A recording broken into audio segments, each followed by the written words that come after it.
Postoji mediji koji nisu podržali? Postoji mediji koji nije objavio. Nije objavio Informer, nije objavio Blic, zato što su svi u tesnoj povezanosti međusobno. A hvala i Kuriru, i K1 televiziji, i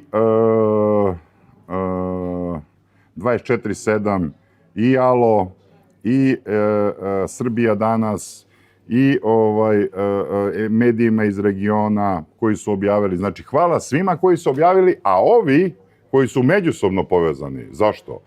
Jelena Drakulić u vezi sa ovim iz Informera, zamenikom direktora. Vučko je u dobrim kontaktima sa Željkom, najbolji. Vučko koji Miri Škorić kaže objavit ćemo.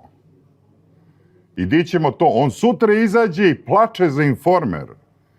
Kako će neko da dođe, šta hoće ovi demonstranti i tako dalje, da nam uđu ovde, nam popale, pa tad ni jedna agencija neće. Pa čekaj, druže, nije se za hajp objavilo ni Udruženje novinara Srbije,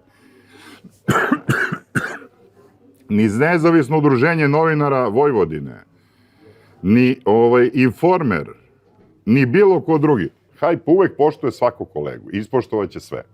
I ne daj Bože da se to desi sutra nekom drugom, Hajp će to uvek objaviti. Kad bi podržao, jeste? Tako je.